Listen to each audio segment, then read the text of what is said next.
Het is elke keer op deze dag weer spannend in de Oude Kerk. Zullen Sinnestriel het graf van Saskia Uilenburg beskienen. En dat fenomeen doet ik Pomeranten, zoals burgemeester van Amsterdam Eberhard van der Laan. Beste mensen, Rembrandt ging ook hierin onder trouw. Op 10 juni 1634 is hij de sacristie binnengewandeld van de Oude Kerk, waar de commissarissen van huwelijkse zaken zitting hadden. Hij wilde in het huwelijk treden met Saskia. En dat moest natuurlijk aangetekend worden in het register van ondertrouw. Deze plek is vandaag natuurlijk vooral van belang, omdat Saskia op 19 juni 1642 hier haar laatste rustplaats vond.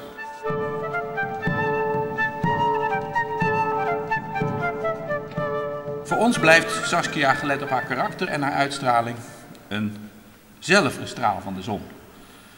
Een onafhankelijke vrouw met een sterke wil en een vrije geest. En omdat zij Rembrandts muze was, zijn we er ook een beetje trots op. We vieren dit jaar uitgebreid in Leeuwarden en in Anna-parochie het geboortejaar. Dus ik nodig u graag uit om dingen daarvan bij te wonen. Zo komt er een Saskia-bedenking in de Grote Tjerke van Ljouwert en het historisch centrum Leeuwarden een uitstalling over haar leven. We gaan in die tentoonstelling terug naar de sporen van Saskia in de archieven. Het HCL bewaart sowieso een aantal familiestukken van de familie Uilenburg. Ook de doopakte van Saskia, toen ze is gedoopt in de Grote Kerk in Leeuwarden, bewaren wij. En daarnaast, en daar zijn we als HCL wel heel erg blij mee, kunnen we ook een aantal originele schetsen en tekeningen van Rembrandt laten zien. En dan is het wachten op de zinnen.